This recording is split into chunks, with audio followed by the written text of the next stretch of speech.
का आता तू काय अर्धवट ते बोलत काय होतो ना विचारते आपण. तू लग्नाचं असं उत्सुकता वाटते विचारावं मला. काय उत्सुकता वाटते तुम्ही तेव्हा कुठे फिरायला गेलेले पप्पांबरोबर?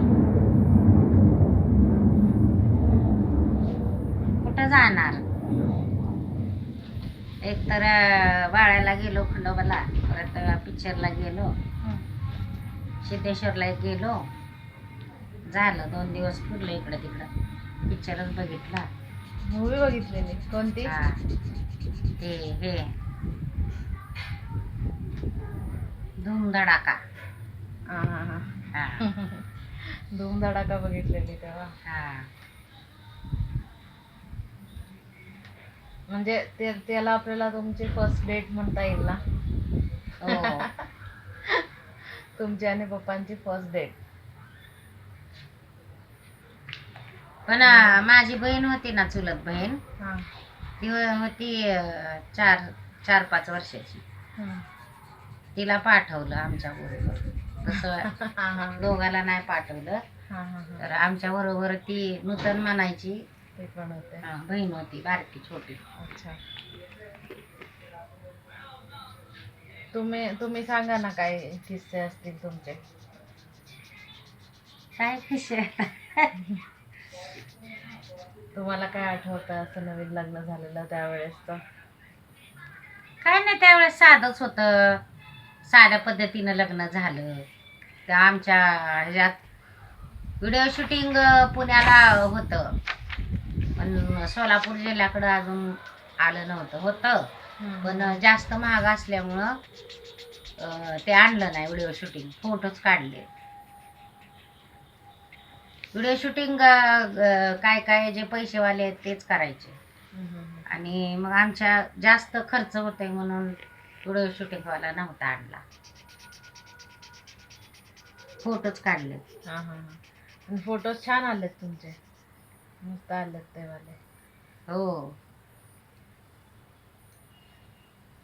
आणि आमचं संध्याकाळी लग्न लागलं 5:30ला मग वराड जे आहे आणि ते असं वेगळे दिवस होतं हळद लग्न. हो आदल्या दिवशी हळद होती ते असे तांबे 4 मांडायचे त्याला दोरे असे घ्यायचे मग तिथं आधी नवरीला म्हणजे आधी नवरदेवाला मग नवरीला अशी आंघोळ घातली मग असं मंडपमध्ये ब्राह्मणाने असं मंडपात बसवून हळद लावली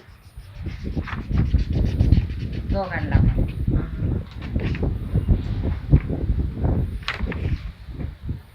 त्यावेळेला काय हळद लागायच्या टायमाला गाणी म्हणायचे परत भरपूर काय असायचं. आत्ताच्या आणि याच्यामध्ये काय फरक वाटतं तुम्हाला? जे आमच्या का लग्नामध्ये जे पारंपरिक होतं विधी आणि ते काय काय असायचं ते आता नाही. आमच्या वेळेला ते फेरे वगैरे सिंदूर भरणं असलं नव्हतं अक्षदा कन्यादान ते असे नाही का ह्याची तांदळाचे ते असं असं हे करायचं ते अंगठ्याने असं हे करायचं ते दोरा असा लग अक्षदा पडल्यावर नाही का आणि पद्धत वेगळं होती पद्धत म्हणजे वेगळं होतं सगळं रीतिरिवाजाप्रमाणे होतं. आता ट्रेंड प्रमाणे पण ऍड झालाय खूप काय काय असं. आता खूप नवीन ट्रेंड आलाय काय ते असं म्हणजे आमच्या काळात मध्ये नवरदेवाला उचलणं किंवा नवरीला उचलणं असं हा उचलून हार ते तसं नव्हतं प्रॉपर असं घालायचं प्रॉपर विधिवत लग्न ते हळद लावताना हळद लागताना गाणी असायची परत शिदोरी बनवताना गाणी असायची हळद दळताना गाणी असायची नवरी नांदायला जाऊस तर गाणी म्हणायची जुन्या बायका. आता नाही राहिलं तसं आमच्या वेळेला तसलं ते पांढरं धोतराचं उपरणं असायचं.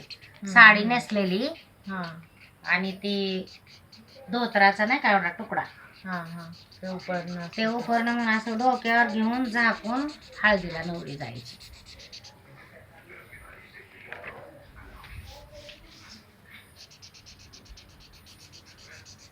त्यावेळेसच्या पद्धती खूप छान होत्या आणि वेगळ्या पण होत्या आणि छान वेगळ्या होत्या आणि चांगलं वाटायचं. हा. ते नवरी लग्न झाल्यानंतर जे असते त्या कार्यक्रम, ते पाळणा करायचं, हळदी खेळायच्या, चुळी टाकायच्या, मेहंदीचं पण झालं असेल ना फंक्शन? सुपारी नाही नाही तसलं नाही काय, मेहंदी वगैरे तसलं. मेहंदीचं फंक्शन नव्हतं आमच्या वेळेला पार्लरवाली नव्हती, मेकअपवाला नव्हतं. असं कुंकू घ्यायचं, करवलीनं भिजवायचं, असं घालायचं आणि असं मळवट भरायचं, असा मळवट भरायचा इकडे. हा, आणि त्याला ते चमकी असायची, ती चमकी अशी अशी अशी अशी लावायची. मेहंदीसाठी पण असं हे लावायचे कुंकुनी वगैरे हाताला. मेहंदी कुठली आली, आपल्या आपल्याच हातानं काढायचं. पण मेहंदी लावलेली ना तुम्ही? तेव्हा कोण नव्हते, असं हाताने असेवाले असे गोल गोल काढले होते, अशी अशी गोल. हा, आपल्या आपल्या हाताने. ते उलट ट्रॅडिशनल मेहंदी. ते नाही का, नवरी म्हणून ती तिची आता होणारी करवली तीच लावायची. हा, तिथं टिपके उगाच काहीतरी आपलं काढायचं. प्रॉपर असं म्हणजे काय मेहंदीवाली नव्हती किंवा पार्लरवाली. पण तेव्हा हीच मेहंदी खूप फेमस होती की अशी मध्ये इतकी रंगायची ना, त्यात काय टाकलेलं नसायचं. असं पूर्ण हात हे भरले. हो, त्यात काय टाकलेलं नसायचं, कात आणि ती निर्गिलीच तेल बस. ती 15-15 दिवस जात नव्हती मेहंदी. आता जी आले ना, तर अक्षरशः असे पापुत्रे तुकडे निघते. निघतात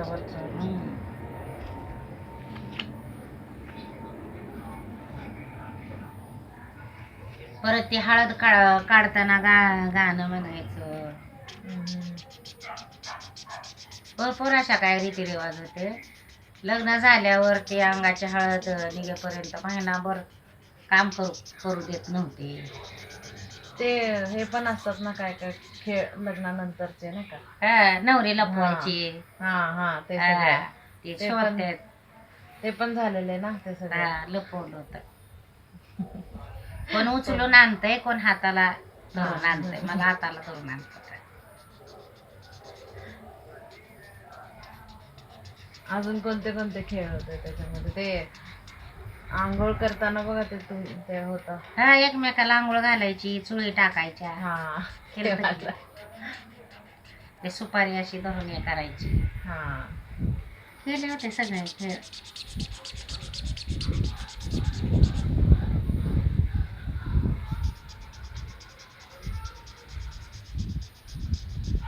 ते म्हणतात ना, जुनं ते सोनं.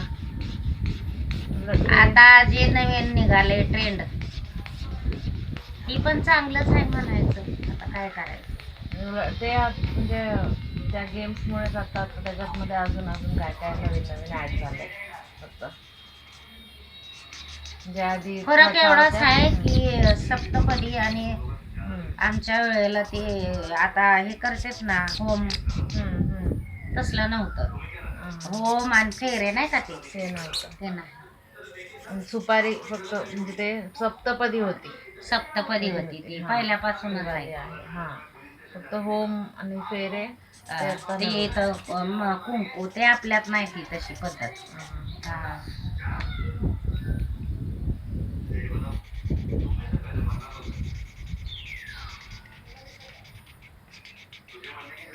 आणि ती तसली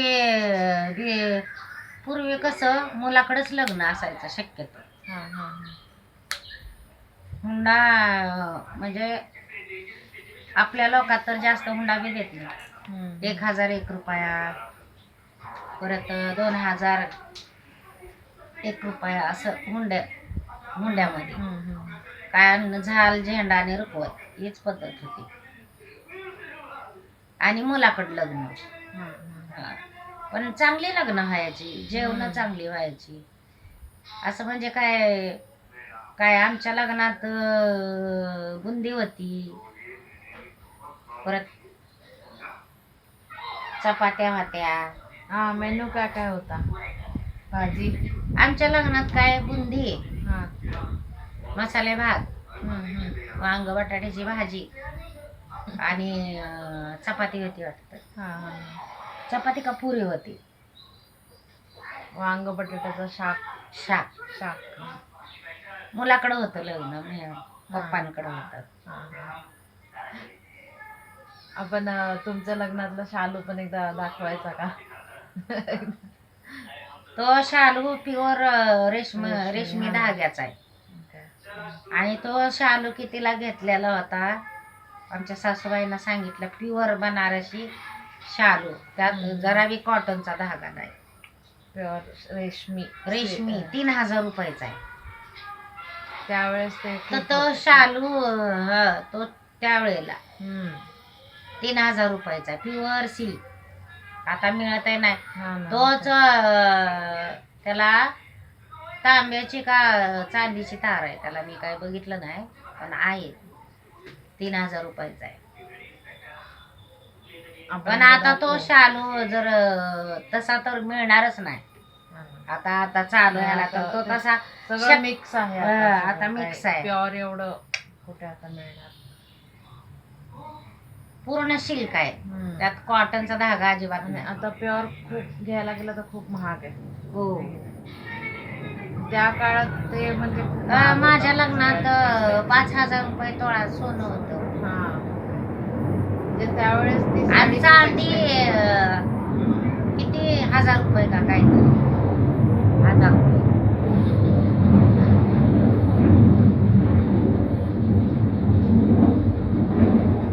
एकदा दाखवू आपण ती साडी. शालू नाही का ती, तसा आता शालू मिळणं शक्यच नाही. तर आता तो जर घ्यायचा झाला तर 50 ते 60,000 रुपयाला तसा हा. आहे. प्युअर प्युअर म्हणजे एकदम प्युअर एकच नंबर.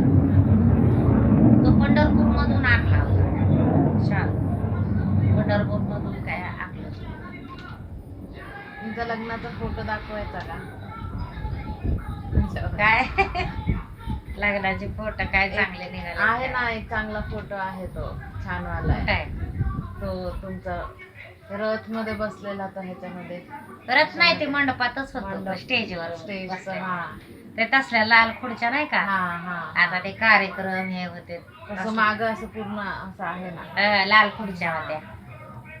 दाखवू ना फोटो आपण तो. त्यात आई खूप लाजत होते. लाजत म्हणजे आता ती वयच तसं होतं लहान, त्याच्यामुळं ते काय जसं घरच्यांनी सांगितलं लाजायचं लपायचं. तसा माझा स्वभाव नाही का, म्हणजे खेळकर, मस्तीखोर, पण घरच्यांनी नाही का ताकीद केली होती लाजायचं. काय बोलले, लाजायचं बुजायचं, म्हणून ती लाजत होती ती.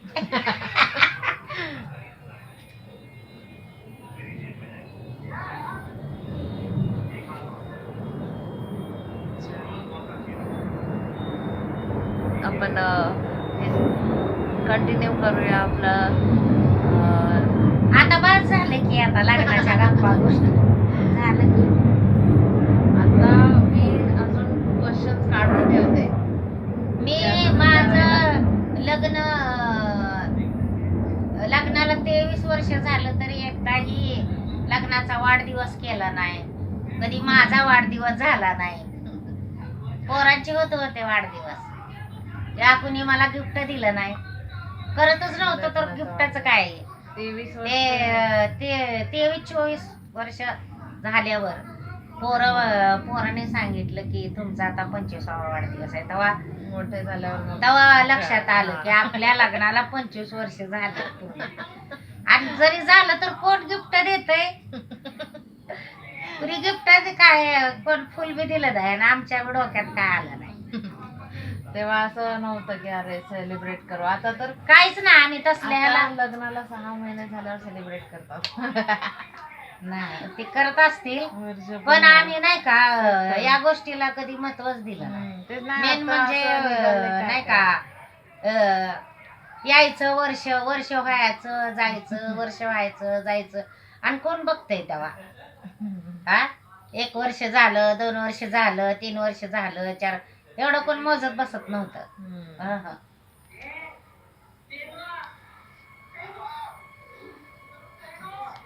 ते मला मग ती नाही का अचानक 25वा वाढदिवस पोरच म्हणली ना, तुमच्या लग्नाला 25 वर्ष झालं. ते तर तेव्हा पहिल्यांदा मग पप्पानी लेमन कलरची साडी आणली. तर त्यावेळेला पण माहिती नव्हतं ना, म्हणलं साडी कशाला आणली आदिनामध्येच. तेव्हा तुम्हाला समजलं तेव्हा की आपल्या मला लग्नाचा कळलं, वाढदिवस. तेव्हा मला कळलं की माझ्या लग्नाचा 25 वर्ष झाले. अरे देवा, म्हणलं काय करावं.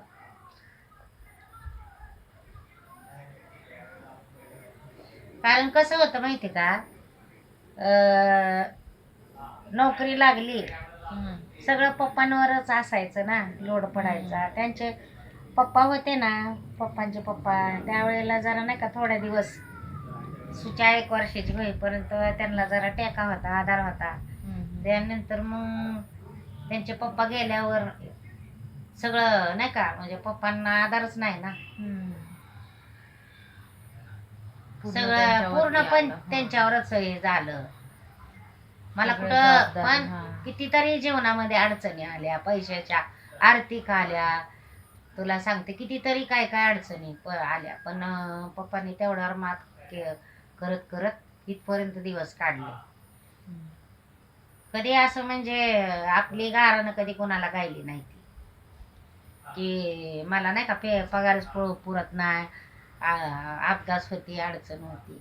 आणि आपण बी कधी म्हणजे माझ्या पण काय डोक्यात असं आलं नाही, 2 साड्या, 2 परकर आणि 2 ब्लाऊज, असं कधी असं डोक्यातच आलं नाही की शेजारणीनं घेतलंय तर मला पण घ्यावं, असं कधी डोक्यातच आलं नाही. जे आहे आपली परिस्थिती, आहेत ना आपल्याला 2 साड्या, 2 परकर, 2 ब्लाऊज रोज घालायला तर आहे ना चांगलं, त्यातच नाही का समाधानी. म्हणजे कधी त्यांना म्हणलंच नाही की माझ्याकडं दोनच जोडी आहे, 3री साडीच नाही. आणि त्याच साडीवर सगळीकडं म्हणजे कधीतरी कवचित प्रसंग यायचा,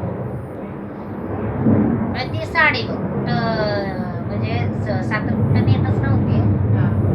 नंतर नंतर बाहेर पडायला लागली, पोरं मोठी झाल्यावर, शशिदावीला गेल्यानं मग पप्पा न्यायला लागले. त्यावर असं म्हणजे नाही का, मी कधी त्यांना म्हणलं पण नाही, मला फिरायला न्या, माहीतच नव्हतं फिरणं म्हणजे काय. फिरणं म्हणजे काय असं तेव्हा एवढं एक्सपेक्टेशन काहीच नव्हतं. अगं असं करायला पाहिजे, शशू आठवीला गेल्यावर यांच्या मित्रांनी चिंचवडला जेवायला नेलं हॉटेलमध्ये. तर त्या हॉटेलमध्ये नाही का कसं जेवायचं, कसं बसायचं काय माहिती नव्हतं, पप्पा शिकवत होते. असं नाही का चमचा घे, मी आता म्हणलं प्लेट मध्ये वाढले आणि नाही का असं आपलं घरच्या सारखी सवय खावा. मग ते पप्पा म्हणायचे ह्यानं खायला, चमच्यानं खा. मग तिथं ते काटा चमचा असायचा, ते आता आपण स्टार्टर मागवतो ना, तर ते सांगायचे ना स्टार्टर, ते काटा चमचा घे त्यानं खा. आणि ते पहिल्यांदा आपण कधी ती काटा चमचा बघितलेला पण नव्हता आपल्या बापजननी, आपल्याला माहिती बी नव्हतं. त्याच्यामुळं काट्या चमच्यानं कसं खाते ती, आम्ही म्हणायचो माझ्या जिभेला टोचल किती.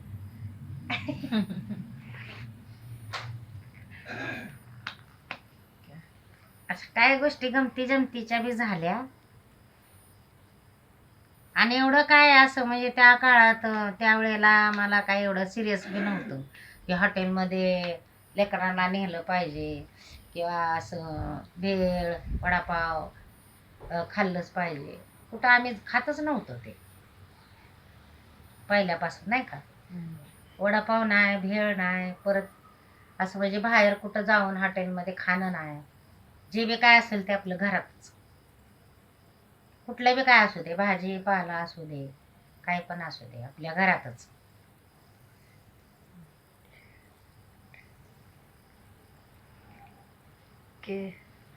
आपण नेक्स्ट आता म्हणजे कसं निघाले ते काय बारीक सारीक कार्यक्रम असले की उठा सुटा हटेल, उठा सुटा हटेल. आमच्या वेळेला नव्हतं तसं. तेव्हा जास्त नव्हतं हे कोणी नाही का हॉटेल. आम्ही जातच नव्हतं, विचार पप्पांना जातच नव्हतं. पहिल्यांदा पप्पांनी पनीर आणलं. ते पनीर कसं करायचं पहिल्यांदा बघितलं. म्हणलं ही काय आहे? म्हणले दुधाचं आहे, याला म्हणतात पनीर.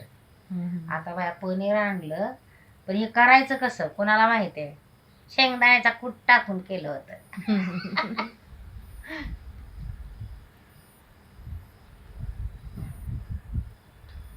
आवाला सेगमेंट आपण पुढच्या ह्याच्यात घेऊ. आता आपण लग्नाचा एंड करू इकडे. अगं बाई बाज झालं की आता इंटरव्ह्यू काय घेते, सगळं आयुष्य गेलं ना. आता काय म्हातारं होत चाललोय, काय आता इंटरव्ह्यू घेऊन कोण काय आम्हाला बक्षीस देणार आहे का काय? आम्हाला कोण एवढं मोठं गिफ्ट पाठवून देणार आहे कोण? पण त्यावेळेस आम्हाला असं साधं जीवन आमचं होतं, पण त्यातच आम्हाला खूप आनंद मिळायचा आणि आम्ही समाधानी होतो.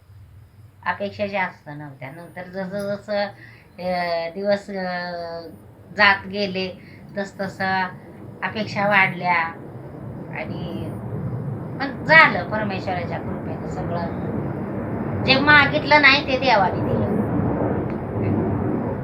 आम्ही कधीच मागितलं नाही देवाकडं की बंगला होऊ दे, प्रॉपर्टी होऊ दे, गाडी होऊ दे.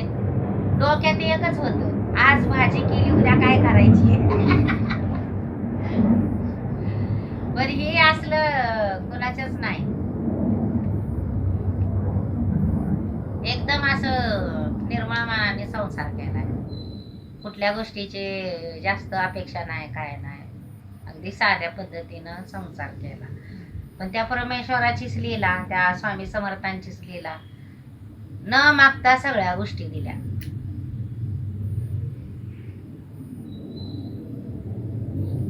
आपलं मन चांगलं असेल, आपले विचार चांगले असतील तर त्या देवाकडे, त्या परमेश्वराकडे काय मागायची गरजच नाही. फक्त गरज आहे आपण प्रामाणिक राहायचं आणि निर्मळ मनाने राहायचं. एंड करू आपण लिनो. झाला का आता तुझा इंटरव्ह्यू? हो, बाय बाय. बाय. या इंटरव्ह्यू बद्दल